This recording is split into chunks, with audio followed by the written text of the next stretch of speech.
This story was sent to us by a person named Daniel Foster from the USA. There are stories that stay with you for life. You hear them, and no matter how many years pass, they never leave your mind. This is one of those stories. And trust me when I say, you will never forget it either. It all began one cold November evening when Rachel, my cousin, decided to attend a party. But it wasn't just any party. It was an invitation to a secluded farmhouse on the outskirts of town. People said the place had been abandoned for years, and there was a dark history surrounding it. Local kids always dared each other to go there, but no one ever did. That night, Rachel ignored all the warnings and went. As soon as she arrived, she felt it, the chilling sense of dread. The farmhouse was in ruins. The windows were shattered, the walls were cracked, and the air smelled musty. But for some reason, no one seemed to care. The music blared, drinks flowed, and people laughed, completely oblivious to the energy that hung in the air. But then, something caught her eye. A small, unassuming cake was placed in the corner of the room. There was something about it that felt wrong. The symbols on it weren't something she could recognize, but she shrugged it off. After all, it was just a cake. Without thinking twice, Rachel took a small piece. That was when everything changed. The next morning, Rachel's face was pale, almost as if all the life had drained out of her. But it was more than just physical exhaustion. Something was wrong. At first, we thought she was just tired from the party. But as the days passed, she became distant. She stopped talking, stopped laughing. She just sat there, staring into nothingness, like a hollow shell of the person she once was. Then it started. Late one night, we heard a loud crash coming from Rachel's room. We rushed in, only to find her sitting in the corner, scratching at her own skin with such force that it bled. But she didn't feel it. Her eyes were wide, unblinking, staring at nothing. "Rachel, stop!" we shouted, but she didn't respond. Then, as we tried to pull her away, we saw it. Her back. It was arching in a way that was physically impossible. It was as if something inside her was pulling her down, twisting her body in unnatural angles. Her feet turned the wrong way, her legs bent in grotesque directions. It was as though her body was no longer hers to control. "What's happening to her?" my mother whispered, her voice trembling. We rushed Rachel to the hospital, but the doctors found nothing physically wrong with her. It must be psychological, they said, but we all knew something darker was at play, something evil. That night, we started hearing strange noises coming from her room. Whispers, low, guttural growls, almost like someone, or something, was talking to her in the darkness.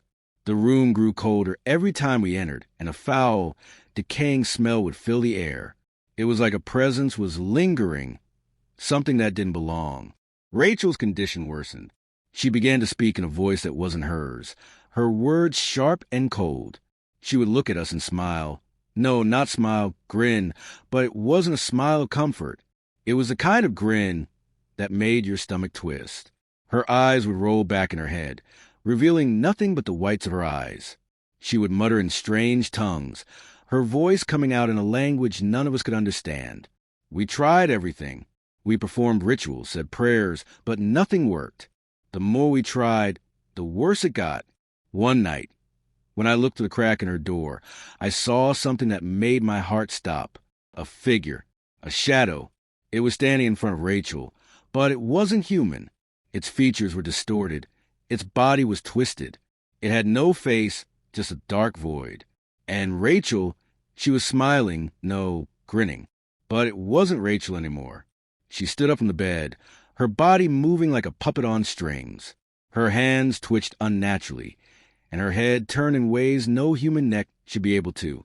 The shadows around her seemed to dance, whispering her name in a language that sounded like it came from the depths of hell itself. "He's here," Rachel whispered, her voice no longer her own. "He's come for me." And then we realized whatever was inside her was not Rachel.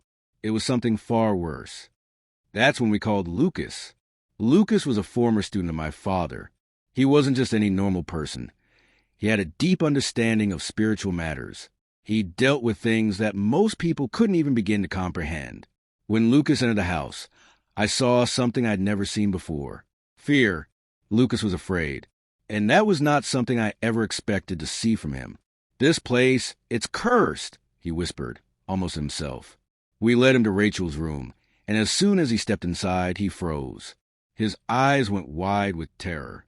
He knew something we didn't, something far more terrifying. Rachel, who had been lying motionless on the bed, suddenly stood up. Her movements were jerky, like she was being controlled by some unseen force.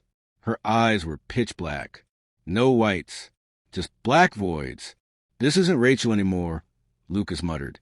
Suddenly, Rachel started to speak in that horrifying voice again. "He's here. He's come for me," she repeated. And it was then we realized that whatever had taken control of her was not just a spirit. It was something far darker, something ancient. Lucas immediately began chanting a language I had never heard before.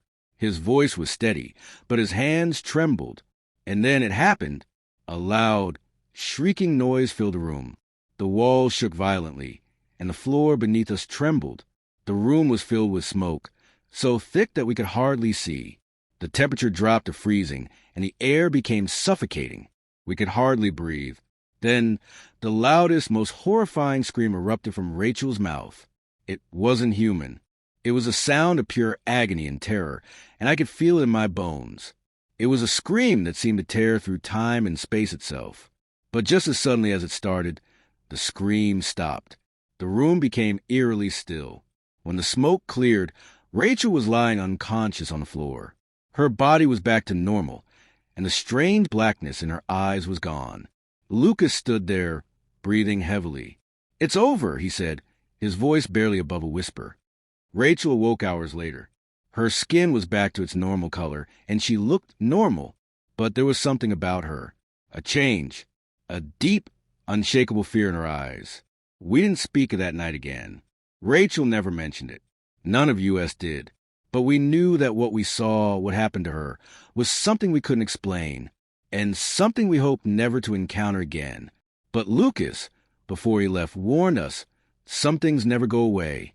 They lie in wait, and they always come back. I don't know what happened to Rachel that night. All I know is that whatever it was far worse than anything any of us could have ever imagined. And to this day, I still hear her voice in the dead of night. It's faint, but it's there.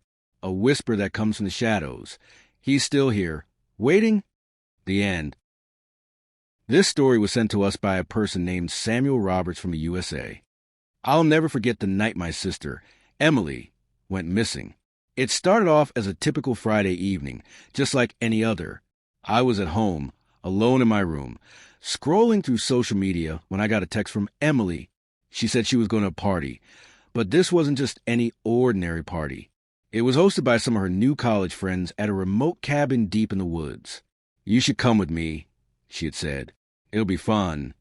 But I didn't feel like it. I told her I'd rather stay in, and she left without me. Little did I know that decision would haunt me for the rest of my life. It was a few hours later when I got another message from Emily. This one wasn't like the usual text. It was strange, almost cryptic. "There's something wrong here. I don't know what it is. I feel like I'm being watched." I immediately tried to call her, but the call wouldn't go through. I didn't think much of it at the time. She was probably just drunk or messing around. But I couldn't shake off the uneasy feeling in the pit of my stomach. It wasn't until 2 a.m. when the phone rang again. This time, it was her voice. But it wasn't the Emily I knew. Her voice was shaky, barely audible, and filled with fear. "Please, help me. I'm trapped. Don't come here."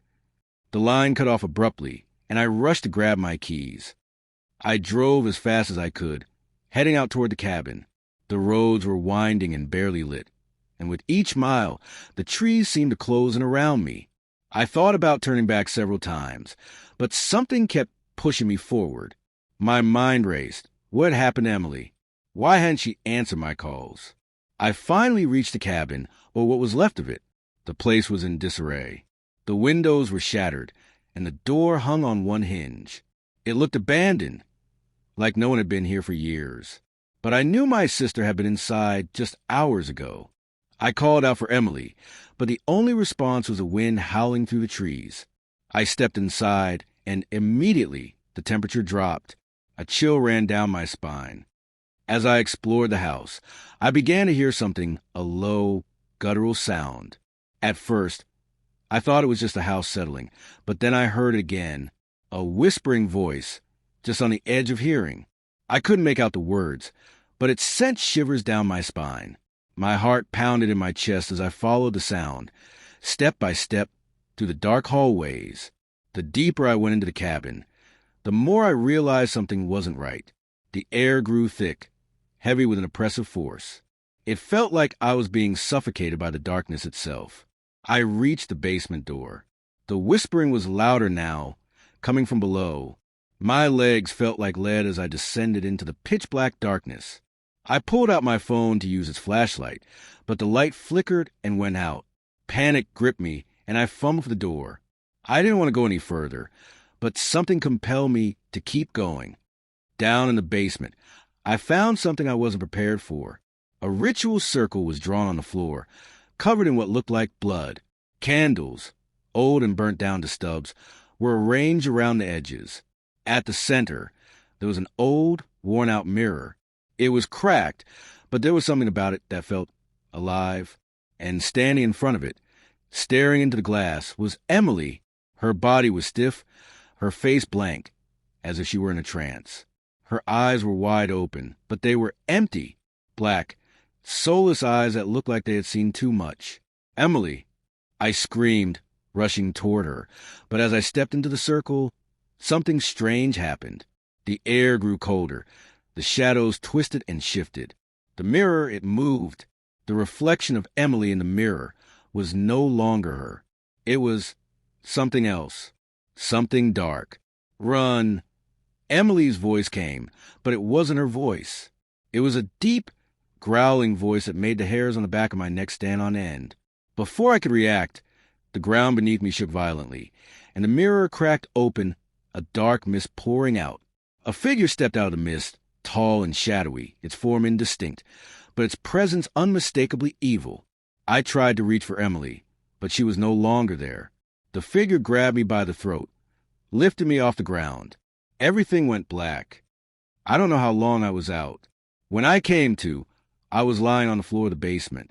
The mirror was shattered, the ritual circle was gone, and Emily, she was standing over me. Her eyes were normal again, and she looked as if nothing had happened. "Are you okay?"